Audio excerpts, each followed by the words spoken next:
Donald Trump back at the Supreme Court, this time on a major issue about presidential immunity. Judge Chutkan out of the D.C. January 6th case said Trump as the president has no immunity. He doesn't really get any protections that, Congress people get, that judges get, that police officers get, all this immunity stuff we hear a lot about in our law. Everyone has it except Trump. We'll see what the Supreme Court says about that. I think that they may have a different opinion. But here is the full petition that was submitted by Donald Trump into the Supreme Court. And there's an important subtext to all of this. The idea is Trump is now asking the court to rule on the original petition, right? On the original issue, which is presidential immunity. So he's petitioning them to address the immunity issue, but he's also applying for a stay, right? Meaning that Judge Chutkan wants the January 6th case back on track. And the trial was already scheduled for March 4th. And then if we say, okay, all the days that elapsed between when Trump submitted his appeal, which I believe was December 9th. So all the days from December 9th until it returns back to Chutkan's desk, Trump is going to say, I get that amount of time to prepare my case. So he can say, however many days that is, 9 months, 6 months, 4 months, 85 days, whatever. I need that amount of time. So from March 4th, give me my 90 days, give me my 120 days, then you can reschedule the trial. But of course, we're asking ourselves, well, when is that going to be? Is that going to be July, August, October, right during the middle of the election? Time will tell. But that is a big important issue. We know that really all of this lawfare and election litigation has been brought during the election year or timed right to the election, right? So all the trials would happen right in the middle of the election season. They think that we're so dense we can't see that, but all right. So we're going to read through the petition to the Supreme Court, but this one is also going to the Court of Appeals because remember, this came from Chutkan's courtroom up to the DC Circuit Court of Appeals. They just affirmed basically her opinion. Took them a long time to do that. And then they handed this back over to her, but Trump could stay this as long as he got his petition in by the deadline, and he did. So they're notifying the Court of Appeals that we got our deadline met. They say, okay, dear clerk, on February 6th, your court, the DC Circuit Court of Appeals, you said the following. You posted this in your order. You wrote, the clerk is directed, so the judges told the clerk, is directed to withhold issuance of the mandate through February 12th. That was Trump's deadline. If within that period, Trump notifies us in writing that he's filed an application with the Supreme Court seeking a stay of the mandate, then the clerk is directed to withhold the issuance of the mandate, which gives this back over to Chutkan, pending the Supreme Court final disposition and the application. So as long as Trump tells us that he's appealing in the Supreme Court, the stay will continue in place. And he got it in by that deadline. So they just notify the Court of Appeals. They say, here you go. Here's your written notice. They say, okay, through this letter, Trump hereby notifies you, Court of Appeals, that today he has filed in the U.S. Supreme Court an application for a stay of Chutkan's mandate. A copy of Trump's stay application, along with the file stamp proof of the filing in the SCOTUS are attached. You can see we did it. We mean business. Now, accordingly, we request, and they're so upset about this. You see all the headlines flying around today. Trump delays January 6th. Why does he want to delay? Blah, blah. We request you withhold the issuance of the mandate pending further action by SCOTUS. You said that was your ruling. We've complied with your ruling. Respectfully, your friend, John Sauer. So boom, paused again. All right. So we'll see what the Supreme Court does. The Supreme Court has asked for Jack Smith to respond expeditiously. So he and his reply brief are due by February 20th, just a short time away from today. But that is now what stays the case in Chutkan's courtroom. And this is Trump's petition. In the Supreme Court of the United States, President Donald Trump appealing Judge Chutkan's order, asking for a stay of the original mandate that came back down from the Court of Appeals, delaying the January 6th case, and also asking the Supreme Court to rule on the immunity issue. Here are the questions presented to SCOTUS. 1. Whether the doctrine of absolute presidential immunity includes immunity from criminal prosecution for a president's official acts. It's an interesting framing. In other words, those performed within the outer perimeter of his official responsibility. So they're asking for an expansion basically of Nixon. They're saying, okay, well, Nixon versus Fitzgerald, this other U.S. case from 1982, they said that the president does have absolute presidential immunity. Remember, they said that was only for civil cases. And so the president can't be sued for a bunch of civil stuff. And they set this standard, outer perimeter. So they're saying, well, if you've already decided that, how about you just include the criminal code? So, and that's question 1. Number 2 is whether the impeachment judgment clause under the U.S. Constitution and principles of double jeopardy, whether they foreclose the criminal prosecution of a president who has been impeached and acquitted. This is my favorite argument by the U.S. Senate for the same and or closely related conduct that underlies the criminal charges. So zooming out on this again, remember, Trump has already been impeached for insurrection. Okay, that was the whole basis. They put that in their impeachment document. Insurrection, and he did all this crap. Now, the Senate acquitted him on that. Nancy Pelosi's House of Representatives impeached him, so they got that house. But when he was tried in the Senate, he was acquitted. No one convicted him of that, which is curious because because the Constitution has a very nicely articulated concept in there that once you are impeached and convicted, then we know that this is not a political problem. The Senate is the cooling saucer of American governance. If it goes over to the Senate and you get 2/3 of the Senate to say that this person, this president, did something criminal, that means it's not political. That means that it's not just a partisan hack job by Nancy Pelosi, because even the Republicans are in on it, and you have a supermajority of 2/3 of the people. So then you know it's not political. They've been impeached and convicted. Now it's fair game. Then you get to open the floodgates, charge them with whatever you want, related to that conduct, obviously. But that did not happen here. Trump was acquitted for insurrection. They charged him with a pseudo-insurrection anyways, not actually even the insurrection charge. In fact, they didn't even charge him with sedition. So here is what the rest of the petition looks like. Donald Trump says to the Supreme Court, the application here in this case is deja vu all over again. We've already been here. 2 months ago, after Judge Chutkan denied Trump's claim of presidential immunity, Jack Smith filed a petition to you, Supreme Court, asking this court to undertake an extraordinary departure from ordinary process and decide a vital and historic question of presidential immunity based on a hyper-accelerated basis. So remember, Chutkan granted Trump's appeal. That put a stay. Now denied his immunity, right? But he appealed that. She issued a stay. Jack Smith freaked out, went to the Court of Appeals, says, could you please expedite this? Went to the Supreme Court, said, can you hear our case? They said, no, get out of here. Go back through the Court of Appeals. Now, this court correctly chose to follow standard judicial process and declined Jack Smith's request to leapfrog the Court of Appeals. Now, Jack Smith, at his urging, he's arguing to a panel of the DC Circuit they have in an extraordinarily fast manner. They issued a decision on President Trump's claims of immunity, and they ordered the mandate returned to Chutkan, and they wanted Trump to go back to his criminal trial in just 4 business days, right? Trump, you have like 4 days to respond, unless this court intervenes. And they're saying, that's why we're here. We hope you do. Now, the Supreme Court, Your Honors, they say, this court should stay Judge Chutkan and DC Circuit's mandate to forestall, once again, an unprecedented and unacceptable departure from the ordinary appellate procedures and allow Trump's claim of immunity to be decided in the ordinary course of justice. So stop speeding things up. Here are the reasons, Supreme Court. The reasons to do this are compelling. First, Trump's claim that presidents have absolute immunity from criminal prosecution. It is a novel, a complex, and a momentous question that warrants very careful consideration on appeal. They're trying to ram this through because they're concerned about an election, but this is an actual important issue that's going to, have impact on the country for the foreseeable future because it defines the scope and the power of the presidency. Now, the panel opinion below that came from the Court of Appeals, it concludes that Trump and that presidential immunity from prosecution, they say that it does not exist at all, right? It was a wild opinion. The president has no immunity. If you are prosecuted for official acts, you do not have immunity, period. That's what those,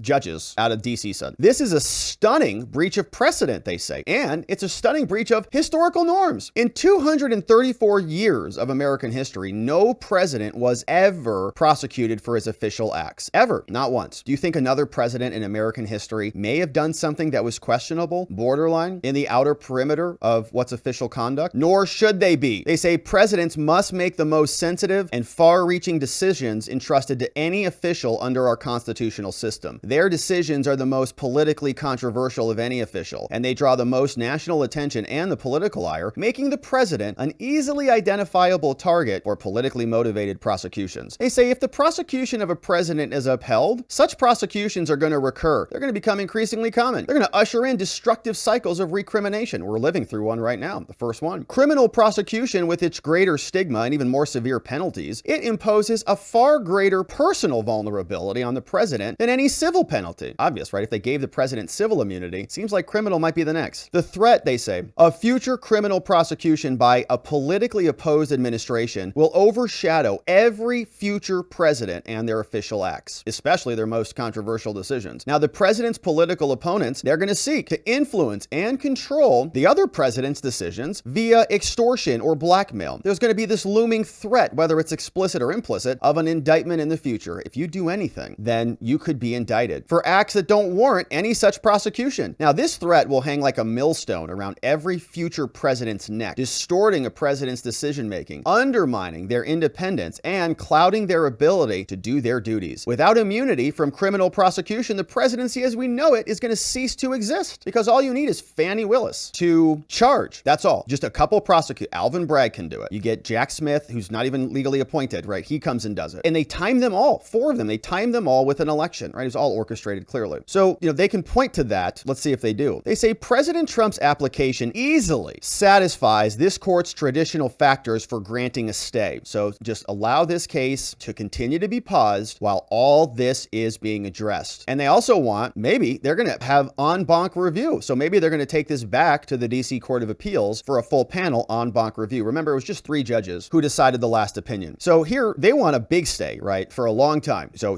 grant the stay. Then we're going to go back through the Court of Appeals and then review on certiorari by this court. So it sounds like they're going to do like 2 things. So it depends how the court, splices this. The court could say, okay, stay granted, go appeal again and get an en banc review in the DC Court of Appeals, and then that would really extend this out, right? In terms of timing, like that would be, Jack Smith would lose his bananas because that would be a whole full court appeal. That would add like another month. So anyways, first they say, this is why you should give us what we want, Supreme Court. First, the likelihood that this court is going to grant certiorari in the future, except this case, is very strong. As the special counsel, Jack Smith, so-called, as he emphatically stated in September, he said this: it is imperative of public importance that this court resolves these claims of immunity. They say President Trump here and his claim, it presents a quintessential example of an important question of federal law that has not been seen and should be settled by this court. And I agree with this point wholeheartedly. I think the Supreme Court is not going to want to have the position of the presidency and the standard of immunity settled by these 3 judges from DC. Now, second, there is far more than a fair prospect that this court is going to actually reverse the decision. Now, the panel opinion below from DC, it misapprehends and it contradicts the original understanding of the vesting clause and the separation of powers, as has been interpreted by a long-standing and unbroken chain of historical precedent going all the way back to 1803 in the case of Marbury versus Madison. They say Chief Justice Marshall, back in that case, he thought it was self-evident that Article 3 courts, like Chutkan's, they cannot sit in judgment over a president's official acts. Otherwise, guess what? They're the president. If the courts can say, well, Mr. President, what you did is legal, or what you did is not legal, then, or what you did is,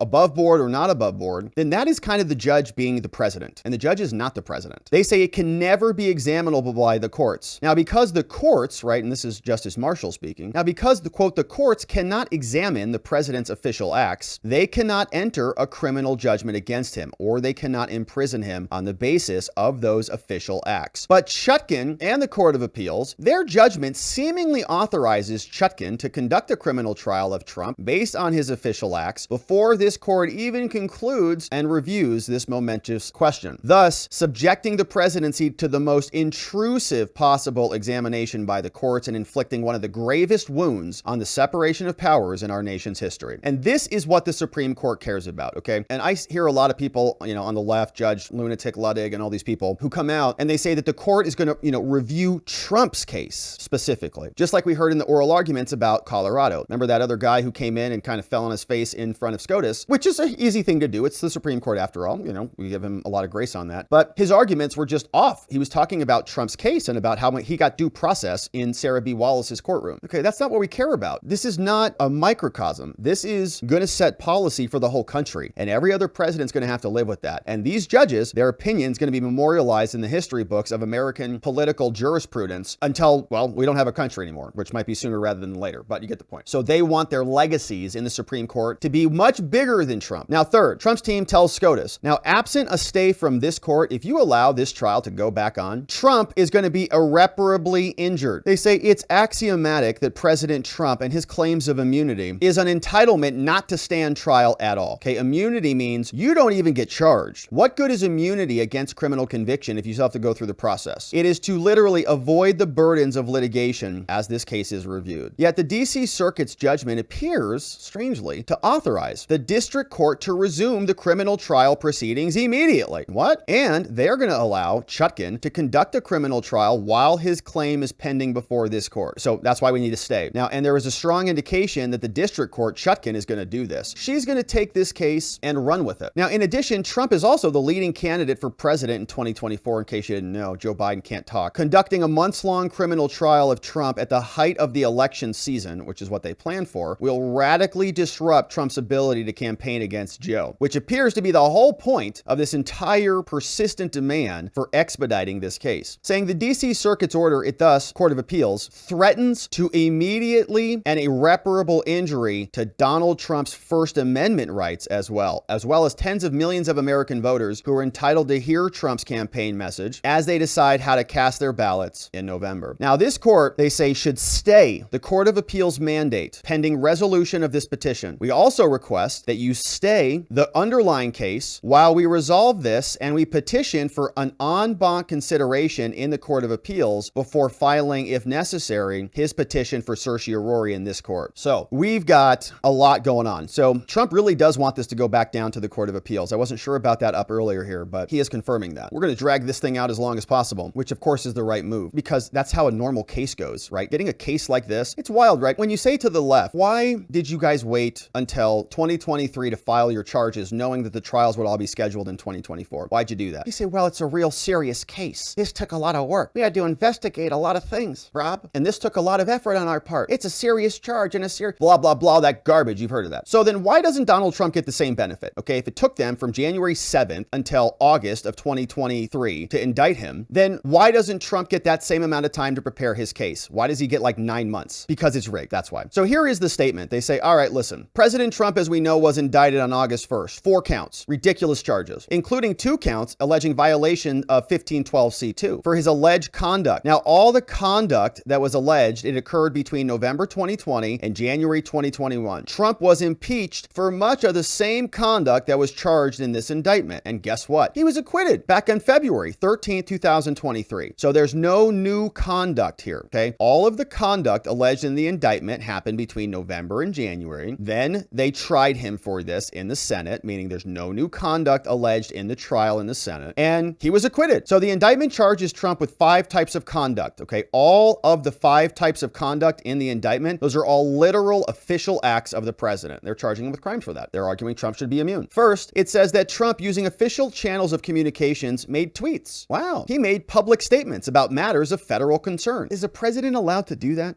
He said that the election was tainted, sure as heck was, by fraud and irregularities, which is true, obviously. We all know that everywhere. Now, the president is apparently not allowed to say that, okay? That is the indictment. He got indicted for saying the election was fraudulent. Public statements, first charge. Second, the indictment says he talked to the Attorney General and the DOJ about the fraud, which of course is the president's job. He says, I think I've got evidence of fraud. Should I talk to my Department of Justice? Maybe they can look into this. Good idea. No, sorry, Trump, illegal. He oversaw the DOJ because, he was the president. What was the communication that was so illegal? He urged the acting Attorney General and the acting Deputy Attorney General to actually investigate the fraud. And there are allegations that they talked about this in the Oval Office about whether to replace this guy or not, which again, you might disagree with those decisions. You might say, well, maybe that's a little unorthodox or whatever your opinion is, but that's within his power to do that. He is allowed to make those changes, not illegal. That's a presidential power. Third, the indictment also alleges that Trump communicated with state officials, urging them to exercise, not break the law, to exercise their official responsibilities, saying that the election was rigged. That illegal? To call senators? They're in government. Call state officials? They're in government. And fourth, the indictment also alleges that Trump communicated with Pence. Is he not allowed to talk to Pence? Urging them to use their official duties to not let elections be rigged. Okay, it's your official duty as a state person, as a vice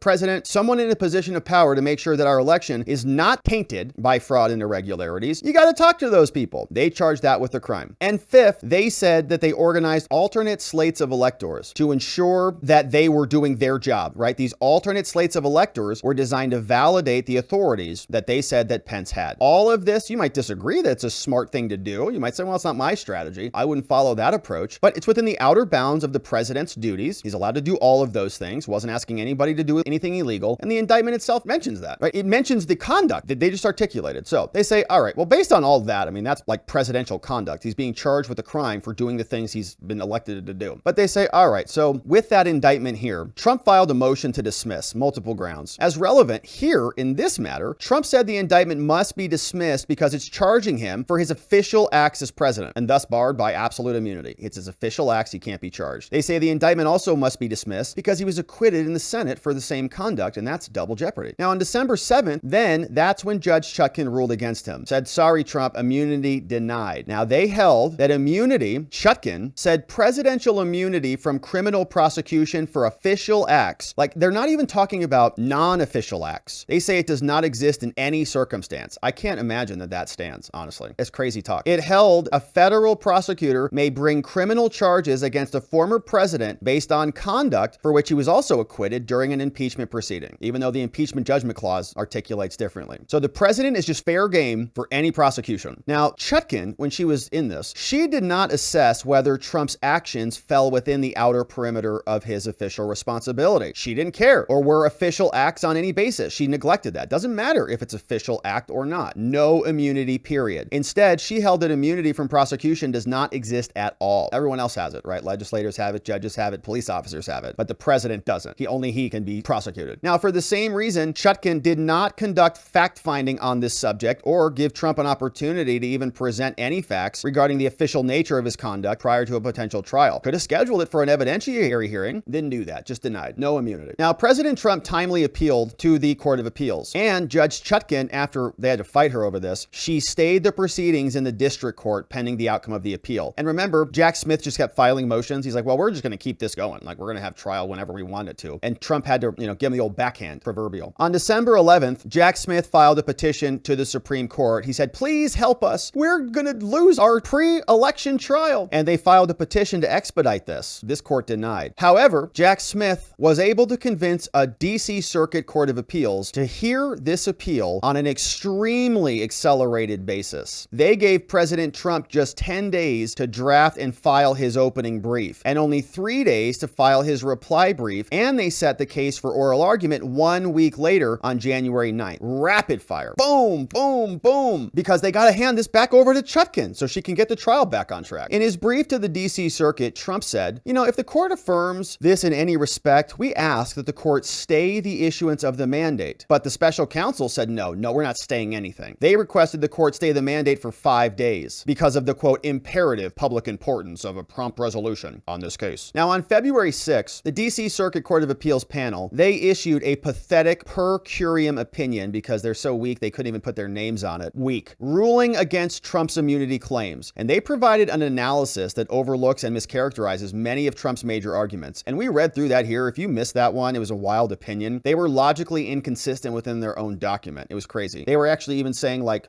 Trump is not even making this claim. And then in the next paragraph, they're like, and then in Trump's prior filing, he made this exact claim. And you're like, you just said he didn't. And he just did. You just said he did. So what are you doing? So on the same day, the circuit entered a judgment directing the clerk to issue the mandate back down to Chutkan within 4 business days. Like, they're just friends, right? Hot potato. Here, it's back to you. Go fast. If Trump didn't file petition. So the D.C. Circuit Court judgment, it directs the clerk to issue the mandate. Trump has notified everybody. Of course, we're here. Now, this order that they submitted that was accelerating all of this, it departs from D.C.'s ordinary procedures. They say the rules say that the court will ordinarily ask for a 7-day mandate withhold. But on February 12th, Trump filed this application, and here we are. So they're telling SCOTUS now, Trump's team says, stay the mandate pending resolution of this case because we are going to be going back down to the Court of Appeals and asking for a full panel opinion en banc. Now, here's the argument. They say the standards for granting a stay are pretty low. There must be reasonable probability that 4 members of the court would consider the issue meritorious to grant certiorari. There must be a significant possibility of reversal, and there must be a likelihood that irreparable harm will result. Now here, each of these factors warrants a stay. Here's why. They say first, there's a reasonable probability that you're going to grant this case. You're going to grant petition. 2 issues. 1, does Trump have absolute immunity? And 2, can Trump be impeached and acquitted and still prosecuted again? Saying the court is likely going to want to answer these questions. These are pretty important questions. Certiorari is warranted when there is an important question of federal law that should be settled by this court. Bingo, that's us. This case raises important questions of federal law, obviously. As Jack Smith advised this court, it is fundamental. It goes to the heart of our democracy. Is a president absolutely immune from federal prosecution? Great question. I say yes. They say Trump's claim of absolute immunity is a quintessential example of an important law. We agree. If you don't address this, it is going to be a big problem. The public importance, Supreme Court, and they're all going to agree with this, of presidential immunity cannot be overstated. As we explained above, an absence of criminal immunity for official acts, it threatens the very ability of the presidency to function at all. I would say even exist, because they're going to be prosecuted for everything, theoretically. Any decision by the president on a politically controversial question question would face the threat of indictment by the opposing party after a change of administration. As soon as the president's gone, they get charged. Like, don't tell me they're just going to say, we only did it once because Trump and January 6th. Like, yeah, right. All presidential decisions would be exposed to undue wrongful pressure from opposing parties because he's going to be under threat of indictment when he leaves office. Now, the denial of immunity, it threatens every future president with both attempts of de facto extortion, like do this or I'll prosecute you, and blackmail, and years of post-office trauma at the hands of their political opponents. Now, the threat of prosecution will also become a political cudgel that is used to influence the most sensitive and the most important presidential decisions with a menace of personal vulnerability when they leave the White House. The DC judges, their categorical denial of immunity would forever undermine the independence, the authority, and the decisiveness of the presidency. And the more consequential the decision, like a president's like, should I do this or press this button? Yes or no? The more likely the political opponents are going to use the threat of wrongful criminal prosecution to bully and extort the president, gravely weakening the independence of the presidency and thus our country as a whole. Cycles of recrimination are inevitable, thrusting the most sensitive and vital presidential decisions in the nation's future into a context that will be under threat of prosecution. All this directly contradicts the founders' careful design, as explained below. And it's like obvious that it does. It's in the impeachment judgment clause. They say the DC Circuit's decision also warrants review, Supreme Court, because it decided important federal questions in a way that conflicts with this court. Now, there's also a serious possibility that you're going to reverse Judge Chutkan. Here, the DC Circuit's opinion mischaracterizes this court's case law, like they got it wrong because they're not bright. And it commits a series of fundamental errors. A full accounting of these errors must await a merits briefing. We have to actually talk about those on the facts. But President Trump is we're going to get into it further, but let me highlight a couple of these things here for us now. First, this is why the Court of Appeals was so dead wrong, they say. The panel's analysis of Marbury versus Madison, one of the most, if not the most important cases in American law, is wrong. They don't understand it. And that's okay. A lot of people don't understand it. But those people shouldn't be,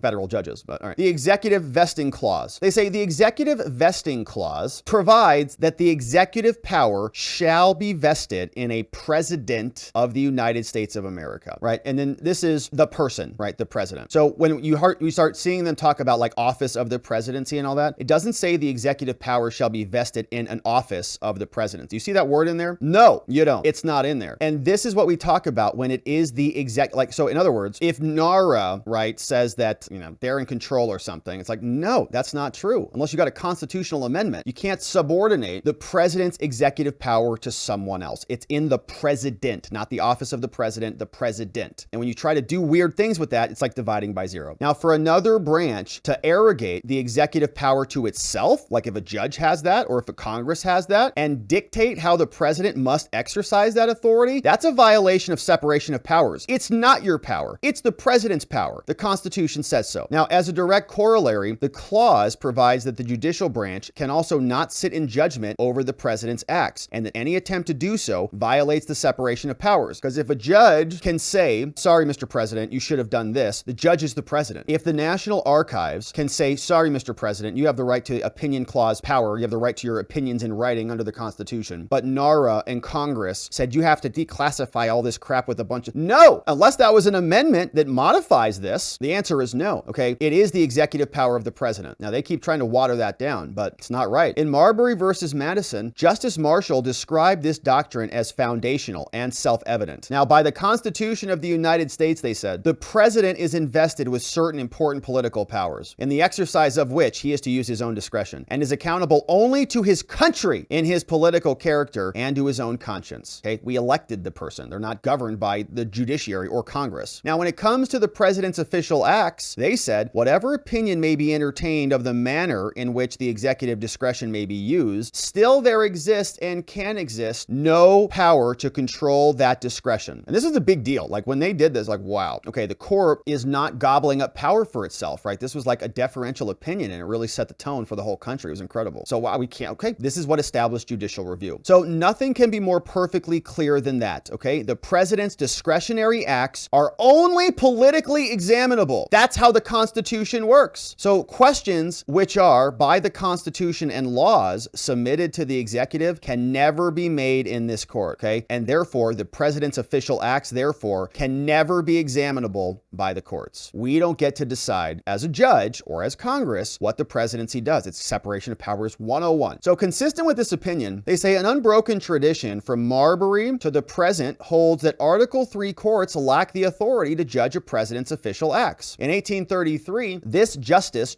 Story, if not one of the most cited judges in America, the most cited judge, he said, in the exercise of his political powers, the president is to use his own discretion and is accountable only to his country and to his own conscience. His decision in relation to these powers is subject to no control, and his discretion when exercised is conclusive. That's the power of the presidency. Welcome. Now, in Mississippi, another case, this court, which was citing Marbury, which is building on that, it also held in 1866 that Article 3 courts lack jurisdiction to enter an injunction directly against the president in the exercise of his official duties. So the courts can't impose upon the presidency. They say an attempt on the part of the judicial department to enforce the performance of the presidential duties might be characterized as, quote, an absurd and excessive extravagance. An injunction is, the court ordering you to do something. So can the court order the president to do something via an injunction? No, obviously that's insane. This court has no jurisdiction of a bill to enjoin the president in the performance of his official duties. It's a separation of powers problem. In 1948, they also supported this. This court, the Supreme Court, they're reminding them of their precedent. They wrote that, quote, whatever of this order emanates from the president is not susceptible of review by the judicial department. Wow, you don't get to second guess, saying the judicial branch cannot require the president to exercise executive power in a judicially prescribed fashion. That's crazy because then the judge is the president. That's incompatible with this position. They say it is incompatible with his constitutional position that the president be compelled personally to defend his executive actions before a court. It does not compute. Okay, it's all rooted in the president. If the president becomes subordinated to Congress or to the judiciary, it's all out of whack. Thus, Article 3 courts, they lack jurisdiction to enter an injunction against the president, and no court has ever entered a declaratory judgment against the president. The D.C. Circuit Court of Appeals, they said that the plurality of the opinion concluded that in general, this court has no jurisdiction to stop a president from doing his duties. And a bunch of other stuff is being cited here. Since Mississippi, federal courts have continued this practice without exception, okay, and not a single injunction against a president in his official capacity has ever been sustained. Article 3 courts, they sometimes review the validity of the official acts of subordinate executive officials below the president, right? They do that all the time. You're saying, Rob, don't we see the president get challenged? Yeah, his executives, right? And such review may, like they're impeaching Mayorkas, right? And they're going after these subordinates for their failures to act and so on. But such review may reflect indirectly on the lawfulness of the president's own acts or directives. Now, but the authority of the courts reviewing the official acts of the subordinate officers, that has never been held to extend to the president himself. There is an unbroken tradition that a president may not be ordered by the courts to perform specific acts. And these two lines of precedent, that the courts, Marbury and the other one, may not sit in judgment over a president's official acts, okay? They may review the validity of the acts, and they may enjoin subordinate executive officials. Both those originate with Justice Marshall, and they've coexisted in harmony for over 2 centuries until, the Democrats got control of the Justice Department. Now, the distinction they reflect on is not one of mere formalism. This distinction makes all the difference, they wrote. More formally, when a federal court enjoins the conduct of a subordinate executive officer, so in other words, Mayorkas can't cut the fencing, or Mayorkas can cut the fencing, or whatever. It may frustrate the president's will in a specific instance, but it does not seize the very reins of the executive branch by exercising control over the executive department itself. Go after the subordinates, but not the president, because the president is the root power. It is the primary user of the system. Second, more functionally, the president is also entrusted with supervisory and policy responsibilities of utmost discretion. And so when the judiciary enjoins a lower level executive officer, it's less severe intrusion. You're not commandeering the presidency. You're just saying, okay, you can't do that act. Now, accordingly, the vesting clause and the separation of powers, it prevents the courts from judging a president's act. No Article 3 court that understood this until Chutkan came along has jurisdiction to enter an injunction against the president, and no court has even ever ventured to enter a declaratory judgment against the president. Not even just a statement. The authority that's asserted by the lower courts here, which is trying to put a president on a trial, enter a criminal judgment against him, and then punish him with imprisonment and other criminal penalties, all for his official acts, it constitutes a core violation of the separation of powers. And so the impeachment judgment clause explicitly presupposes that absent impeachment and conviction, a president cannot be prosecuted for his official acts. We've read that provision of the Constitution many times. They say that out of D.C., the Court of Appeals Appeals, they offer a series of arguments. They say, we don't like that Marbury case, but their arguments are not convincing. They say, first, the Court of Appeals judges, they say that Marbury distinguished between two types of official acts, stuff that's discretionary and stuff that's ministerial. Now, it admits that a president's discretionary acts can never be examinable by courts, but it says that the president's duty to comply with the federal law, a duty that no court has ever upheld, right? They say a president has an alleged duty to comply with each and every federal criminal law. And that's a wild statement because federal criminal law, it's written by Congress, right? Congress writes those statutes. So what if Congress writes a statute that criminalizes federal duty, federal conduct of the president? It says you can't challenge elections if you're the president anymore. Well, we have the First Amendment and the president has that right, so absolutely can. So what if Congress criminalized, like for example, they're charging Trump with 5 crimes for conspiracy and all these things when he was just making sure the election wasn't rigged. So if Congress's statute, which is not a constitutional amendment, okay, Congress just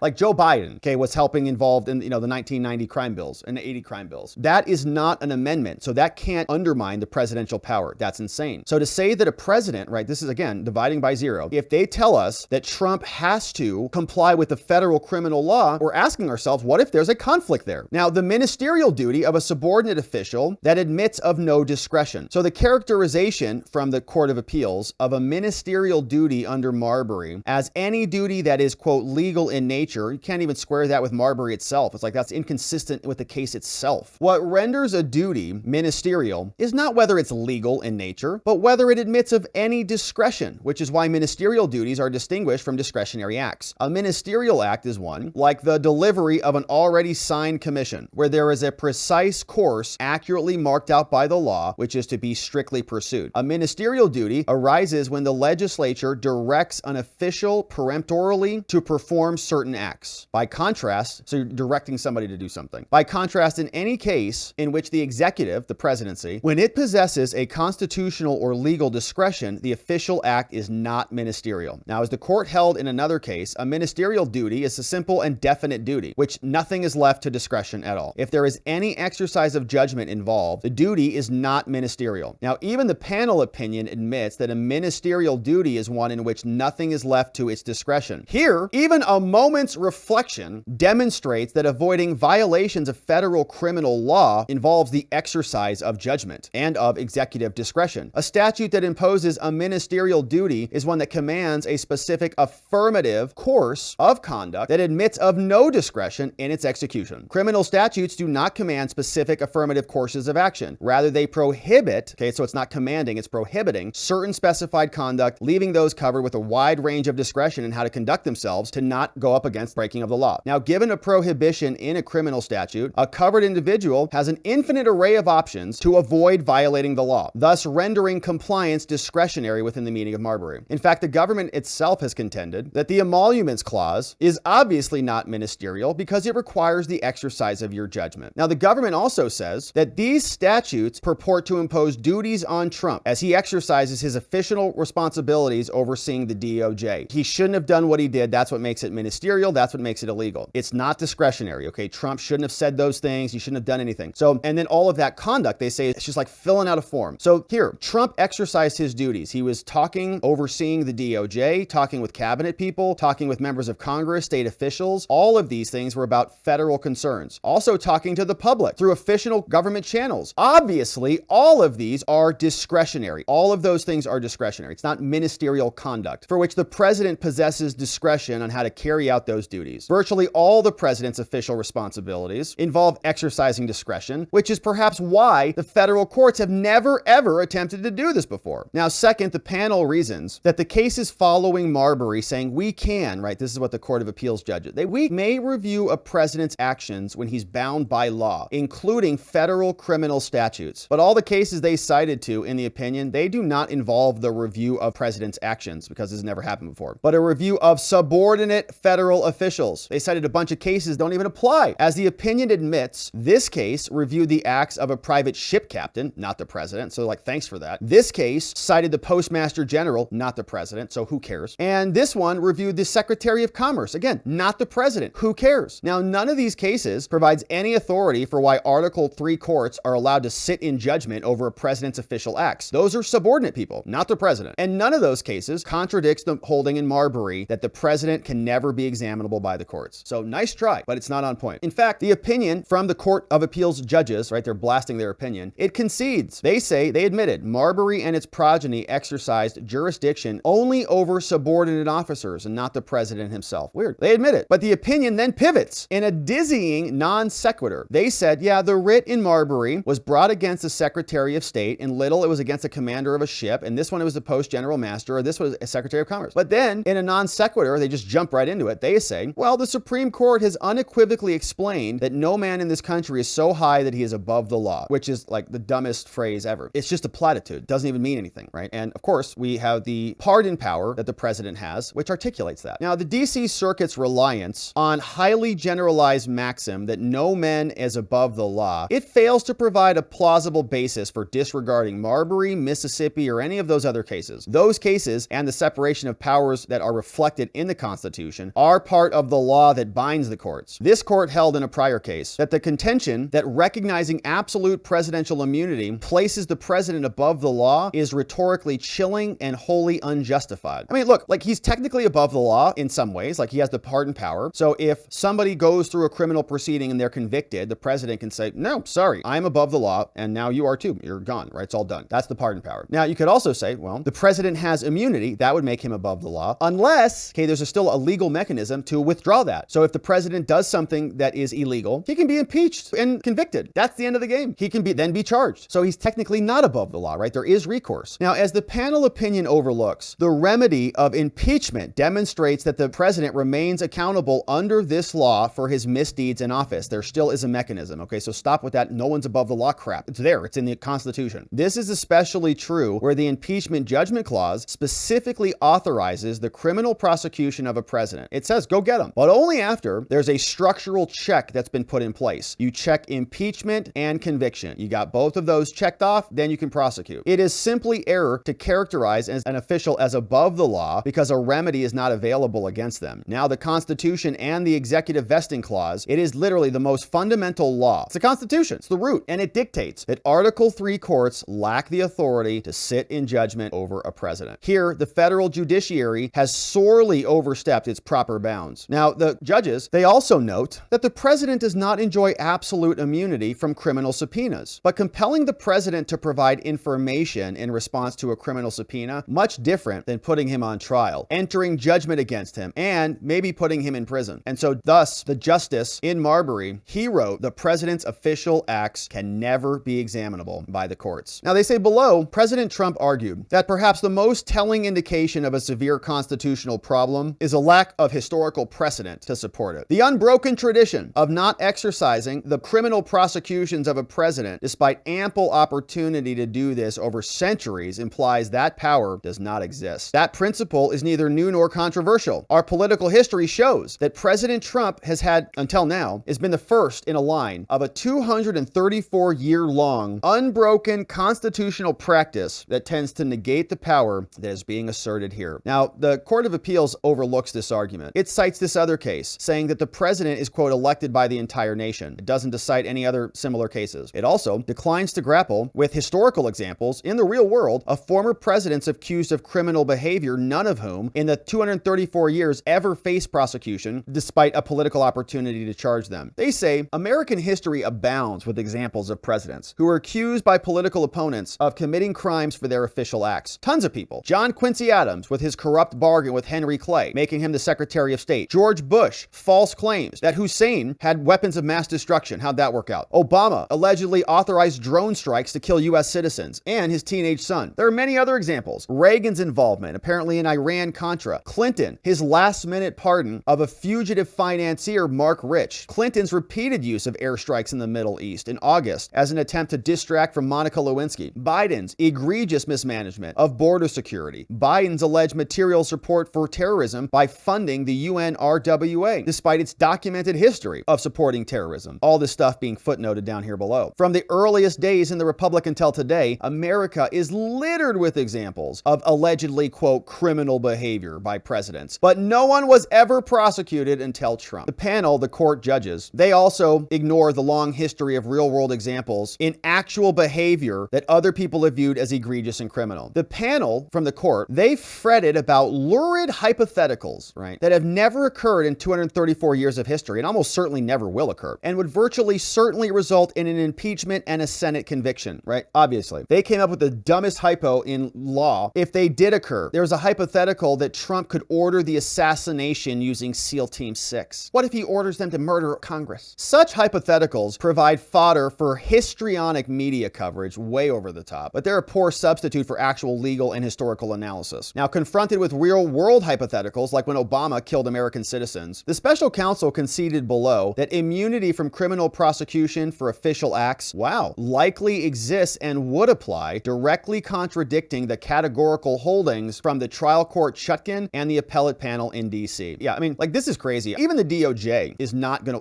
the DOJ, I would imagine, is not happy that they even have to make this argument, because the DOJ works for the president. Like, if they're opening the floodgates, I know they say they're just going to use it for Trump, but obviously that's not going to happen. Special counsel admitted that a drone strike where civilians were killed might be the kind of place where the court could properly recognize some kind of immunity. How come for that, but not other things like rigged elections? That's weird. Because it was your guy, Obama? Now, further, the logical presupposition of such a speculative hypothetical, for example, that the founders supposedly must have intended that no alleged presidential misdeed could ever escape prosecution, which was their argument. They said Trump wanted absolute immunity against all criminal charges forever. No, it's like absolute, but subject to an impeachment. So they mischaracterize it. They say it's plainly incorrect. It contradicts the basic premise of separation of powers. Thus, when the panel actually did get around to looking at actual history, it drew the wrong conclusions. They somehow proposed that there is no reason to fear a torrent of politically motivated prosecutions in the future, because this is the first time since the founding that a former president has been federally indicted, okay? And so the prosecution of Trump is sure to just be a historical one-off, because January 6th was so bad. This reasoning is unpersuasive to followers of recent American history. For example, in the 209 years from 1789 to 1998, there was one impeachment of a president. That's it. Andrew Johnson, 1868. In the last 25 years, though, there have been three, okay? So we're on an uptrend. There have been three, with the fourth currently under consideration by the House of Representatives. Isn't that interesting to think about? You just think about the cycle of empires, right? And you can just see it in the impeachment numbers. Like, the political parties are now using,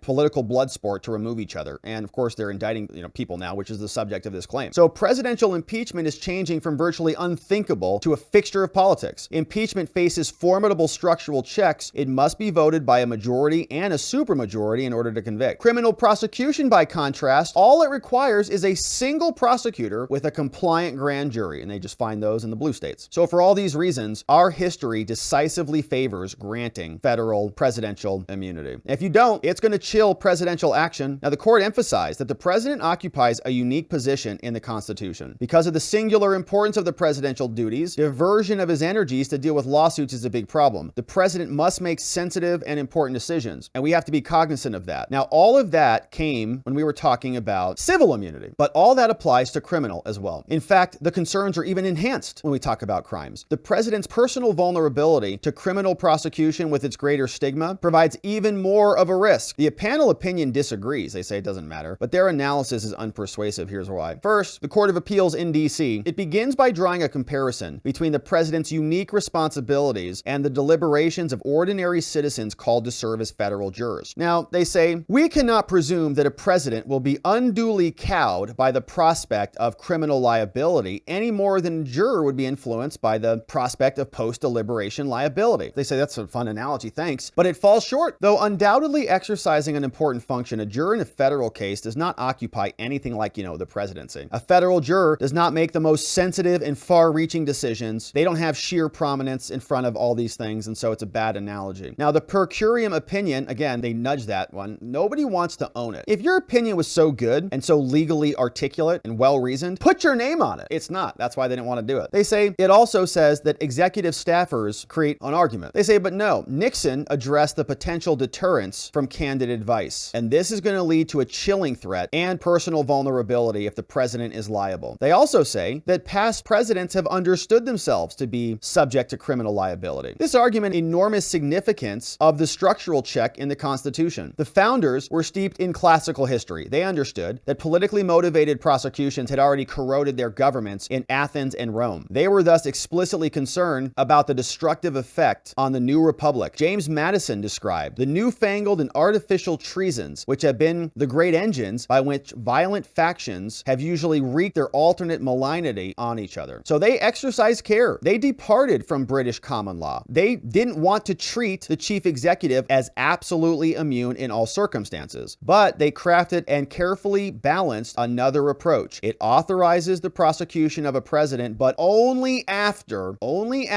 both houses of Congress that reflect widespread political consensus actually convict the president by a majority 2/3 vote. After that happens, we know it's not political because there's a consensus. Even his own people are like, all right, this dude's a problem. He's got to go. Once that happens, then you can prosecute. Now, contrary to the lower court's ahistorical analysis that's not in alignment with history, this was the common understanding at the time. The criminal prosecution of a president could only occur if they were impeached and convicted by the Senate. This matches the views of Justice Marshall, Attorney General Lee, the same Attorney General under George Washington and John Adams. It's also in Marbury versus Madison. It's also talked about by Justice Story, and it's also articulated in the opinion in Martin. Now, there was also a clear and unambiguous understanding of Alexander Hamilton. The per curiam unsigned opinion states that Trump turns to one sentence written by Hamilton, but its math is off. Sorry. Hamilton wrote not once, but 3 times in 3 different essays. Oh man. That the president may be subject to criminal prosecution only after he is impeached and convicted, and as a consequence of that conviction. He put this one in his writing. Alexander Hamilton said, the president of the United States would be liable to be impeached, tried, and upon conviction of high crimes or misdemeanors, removed from office, and he's not done, and would afterwards be liable to prosecution and punishment in the ordinary course of the law. It's just logical. Like, it just makes sense that it works that way. To just say that anyone can prosecute a president at any time for any reason is insane. The punishment, which may be the consequence of the impeachment and the conviction, is not to terminate the chastisement of the offender after having been sentenced to the perpetual ostracism from the esteem and confidence and the honors and the emoluments of this country. You're embarrassed because you got impeached and removed. He will still be liable to prosecution and punishment in the ordinary course of the law. He wrote that one, first one 69, next one 65, and he wrote this last one in 77. He says the president is at all times liable to impeachment, trial, dismission from office, incapacity to serve in any other, and to forfeit life and estate by subsequent prosecution in the common course of the law. Subsequent, after the fact, after you're convicted. Hamilton says criminal prosecution can only arise after and subsequent and afterwards and as a consequence and of conviction upon impeachment. Now, the plain implication is what it sounds like, that criminal prosecution, like removal from the presidency and disqualification, is a consequence that can come only after the Senate's judgment, not before. That's how Hamilton explained it. Now, the opinion from the so-called judges, it errs by disregarding this formidable and this carefully crafted structural check against prosecution of the president for their official acts. Conviction upon impeachment requires both the majority vote of the House and 2/3 of the Senate, which together require widespread political consensus. It requires representatives across the nation to agree. Now, criminal prosecution just requires one big fanny from Fulton County. That's all. And a compliant jury from Fulton. And the prosecutor, if she's clever enough, probably will be located in an enclave of deep political hostility, like in New York. Therefore, prosecution, which can only occur after impeachment and conviction, does not present the same chilling effect as a prosecution that can be brought by anybody. Now, Trump was already acquitted for the same conduct. And finally, for the reasons we already talked about, they say the overall assessment that this is going to impact the presidency is ridiculous. It cannot be squared with history. Impeachment of presidents, once something that was virtually unheard of, is becoming a routine feature of interbranch conflict. Once the Rubicon is crossed, which we've crossed it now, right? Like, Trump didn't prosecute Hillary, although she wasn't a president, but maybe he'll prosecute Joe. I mean, what's good for the goose is good for the gander, as they say. Once the political Rubicon is crossed, criminal prosecution of presidents by their political opponents will be common, and the threat of such prosecution will become ubiquitous, hanging over every president like a sword of Damocles. And instead of acting fearlessly, every president is going to be tiptoeing around their position. Enterprising political opponents, like the left is already doing, aware of this, will wield the threat of prosecution as a powerful and menacing tool, and this will wound the presidency for the future. Now, Trump is going to suffer irreparable harm if you grant the opportunity for them to continue this trial. Absolute immunity also prevents the trial. Trump has already been tried. He got acquitted in the Senate. That's double jeopardy. Now, the opinion strongly endorses our conclusion. They say they have jurisdiction over this, and so these statements cannot be squared. They say Trump is going to be injured because it's going to harm his First Amendment rights and ours as Americans. They say the D.C. Circuit Court of Appeals and their extraordinary decision to give this case back to Chutkan Chutkan. It threatens the First Amendment rights of all Americans and Trump. The special counsel seeks to urgently force Trump to go to trial and be in a months-long criminal trial at the height of the campaign season. They want to sideline him while he's running against the current president, to whom the special counsel ultimately reports that's Joe. This would impose grave First Amendment injuries on Trump and us, the American people, whether they support him or not, and it threatens to tarnish the federal courts with the appearance of partisanship. Losing First Amendment freedoms is a big problem. Here, Trump is the leading candidate for president. He's the greatest electoral threat to Joe, whose administration is literally prosecuting him. Conducting a months-long criminal trial by the leading opponent of the current regime in the middle of a presidential campaign is going to disrupt Trump's ability to campaign, and it's going to hamper our ability to hear from him. The speech of a presidential candidate is the pinnacle of First Amendment protections. Likewise, the First Amendment constitutional guarantee should overcome all of the other limitations. It extends first and foremost to the American voters, right? And when they were banning Trump off X and all the places, it was offensive not only to him, but to us. Okay, we wanted to hear from him. The First Amendment's protection is afforded to the recipients as well as the communicator. And this court has never allowed the government to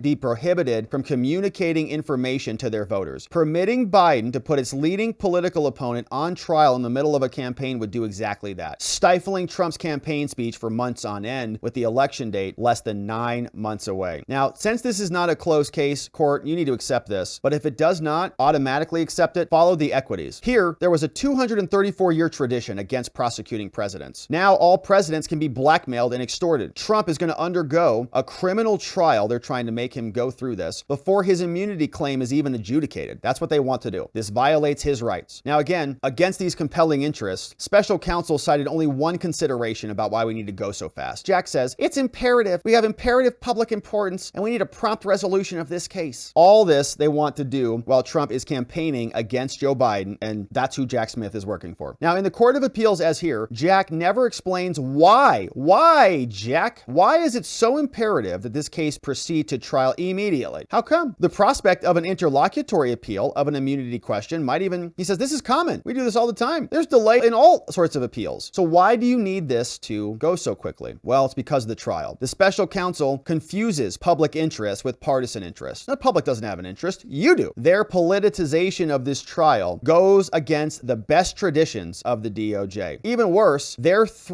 tarnishing the Court of Appeals. They're making them appear partisanship by having them go very, very fast. They say, haste makes waste is an old adage. It has survived because it's right so often. The court should stay the DC Circuit's mandate pending resolution, and if a review is granted, let us address this on the merits. Trump also requests that the DC Circuit mandate is stayed pending the resolution not just in this Supreme Court, but also for the planned en banc appeal, which is going to add more time. We have the right to en banc appeal, and we're going to submit that here, saying that this court, in conclusion, should stay Judge Chutkan's case and the Court of Appeals mandate to return the case back to her desk. Keep postponing it until we resolve this. Signed by D. John Sauer on behalf of President Trump. And you can see the rest of this document are going to be the lower level court rulings and the filings. This is from the DC Circuit Court of Appeals, and so we read through all of that historically previously here. But nice motion from Trump's defense. Of course, this had to be crafted very quickly because they gave them basically no time. But some very good historical points there. I think they went through the lower level opinion. They pointed out some of the incongruities, the inconsistencies that we saw. I really like the 3 Hamilton quotes, right? And that type of pattern is something I think we'll see more of. So they said, well, here's one quote that supports us. They say, well, here are 3 that do not. And what I noticed is they're all right there. I think these lower level courts are just focusing on these cases. They want Trump to have no immunity. Supreme Court doesn't really care about Trump. The case applies to Trump, but it's about the future of the executive branch. They have to live with their decisions etched in the history books for all time. We have some other reaction to this. MSNBC's hit show, you know the name, Jen Psaki is here, and she brought this guy on. Remember him? Cyrus Vance. He is the former Manhattan district attorney, the guy who came before Letitia James did. And she brought him on to talk about how this is going to go at the United States. As you just said, which is a very important point, there's ample precedent here, even before your case about presidential immunity. It's been argued many times before. Chief Justice is still the Chief Justice of the Supreme Court, who is the one I just quoted at the end of that. I know you said you don't want to predict, and I know most people aren't in the prediction game, but even looking just at the law here, do you think they would have any legal case to be made to grant him this immunity? Absolutely. I think the precedent that has been set, which was reaffirmed very strongly by Justice Roberts courts in Trump v. Vance would lead the Supreme Court to be comfortable with saying that the president is not immune from prosecution for prior acts while he is no longer president. I think it's not debated, at least in the federal context, that the president wouldn't be charged by federal prosecutors while he is president or she is president. But that's not where we are. Frankly, I think we set a very dangerous precedent where we permit someone who was president, who deserves protection from the law and safeguards that ordinary citizens don't have. And he got all of them and more in every matter that he's taken to the Supreme Court. But ultimately, as all the justices have said from decades ago to 2020, the president is at heart a citizen. And when he or she is a citizen, they are not immune from responding to law as any other citizen would be. And it would be terrible if that wasn't so. All right, not a lot of legal analysis there. I don't even know what he said that was meaningful. But okay, so that's his reaction. He just, more platitudes. Pelosi was out. I think she was off the sauce for a little bit. She showed up and hung out with Anderson Cooper, and she's talking about why Justice Thomas really needs to recuse himself from this entire ordeal. And so this is going to be a lot of what we hear about. The Supreme Court, I'm fully anticipating, is going to come back and get rid of the Colorado ballot removal case. They're going to say, you guys are psychos. Stop trying to do that stuff. Here, we'll see what the Supreme Court does, but they're already trying to undermine their rulings. Okay, here's Pelosi with Coop. Democratic Congresswoman Nancy Pelosi, former House Speaker. Thank you for being with us. So the former president is trying to rewrite history, ludicrously now claiming you were behind the insurrection at the Capitol, saying he should have total immunity. You've seen a lot of presidents up close. If a president had total immunity, as Trump claims, what would that mean? What would that actually look like? That would mean that this president thinks that he is above the law. And I think that he is on trial for certain things. I think the Supreme Court is on trial as well to see if they would uphold the decision of the D.C. District Court. And, well, the 4 votes to hear it, 5 votes for a stay. How could they possibly give a stay for justice to proceed? Well, because they've accelerated it a lot. It's a pretty complex issue. There's really no need to rush it. Like, normal proceedings take some time. Like, these are long things. They sometimes take years to flesh these issues out. But your side just wants to race it. So, I mean, the reason would be because it's normal to go slow. This is really, again, he always thought he was above the law. He's trying to make that a case. That's not what our founders had in mind. They knew there could be a rogue president. I don't think they thought there could be a rogue Supreme Court as well. Do you have confidence in Wow, so she's talking garbage against the Supreme Court. That's Nancy Pelosi. Supreme Court? I mean, should Clarence Thomas have recused himself given his wife's activity? Oh, here we go. Absolutely. Well, he should have for a long time. But the rules of the Senate, the protocols of the Senate are such that they really are not living up to a high ethical standard. And he should have been recusing himself. But they say their rule is that it's up to the person to recuse themselves. They have no peer pressure or anything to address that. But his wife is so involved in everything that was happening on January 6th, bragging about it, and there he is. I spoke to former Governor Chris Christie last week. He said he thinks it's likely the former president will be accepting his party's nomination in July as a convicted felon. Do you think Trump will actually stand trial before the election? She wants him to. Who so knows? Bad. This is a person whose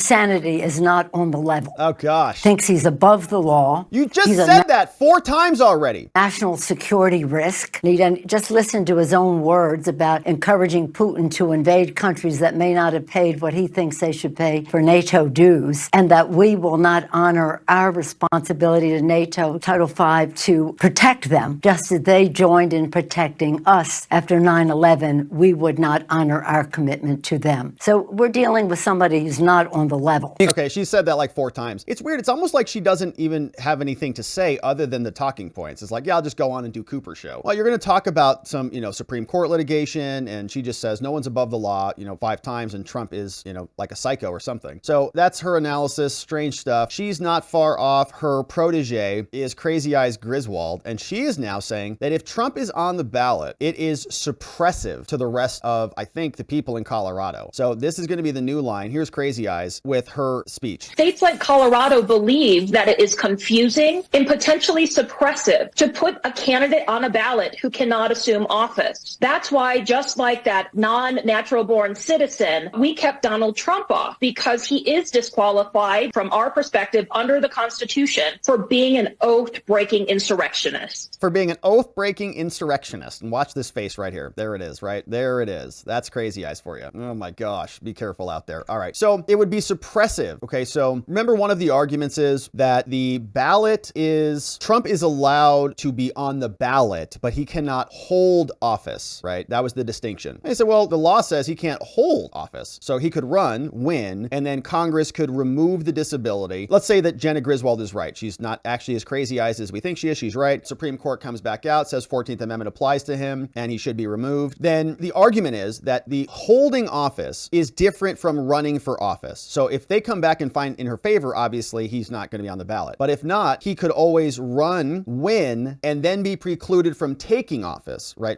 And then there could be a 2/3 disability removed from him and then he could take office anyways. But she is saying, okay, look, even having him on in the first place is suppressive. And she's counting the votes, right? These are the people who are going to be counting the votes in the foreseeable future. So Kyle Cheney actually did the math, which is much appreciated because you know how much we hate that here. But he said this, look, Trump's immunity appeal, that was paused back on December 7th. Remember that. 88 days to go until the March 4th trial was set to begin. That means if SCOTUS sends the case back to Chutkan, she's going to give Trump roughly 88 days to prepare for trial. Now, if SCOTUS grants the stay, takes up the immunity issue and resolves it by April 20th, Trump trial could begin in mid-July, right? So SCOTUS takes it up, kicks it back down. Chutkan says, okay, we're going to trial again. Whatever day they come back, they're going to add in those 88 days and throw it up to the top. If SCOTUS denies the stay, let's say on Feb 22nd, that would line up with Trump's trial for May 20th. He could also go back on trial in Florida, although that's highly unlikely. Of course, if they accept Trump's immunity argument, the case is dead and dismissed. So you can see, like, we're getting pretty close to the drop dead date. May is a possibility on that. And, you know, gosh, I don't even know. I mean, Chutkan, I think, might have a trial in July, you know, because that's how much they want this to go. So Trump knocking on the door at the United States Supreme Court. Jack Smith has been ordered to issue his reply by February 20th. Of course, we are going to be here and continue to cover all of the Trump trials everywhere in Florida, in Georgia, the 2 special counsel cases, Alvin Bragg, the ballot removal cases, all of them. We're covering them all. So thank you for subscribing, my friends. Thank you for inviting someone over here to join us. We go live every single day of the week. We'd love to have a friend come and join you here on our lives. We'd also love it if you liked our video and checked out some of the links in the description below. We have watcherlodge.com now. We have some great events coming up, Zen Wellness, food sovereignty workshops, a lot of fun stuff. So make sure you check out watcherlodge.com in the description below because we're going to have to be learning some sovereignty and self-development skills in the future. And we're going to be here continuing to cover all of the Trump sagas. I hope you join us as we do, my friends. Thank you for subscribing. We'll look forward to seeing you back here on the next one.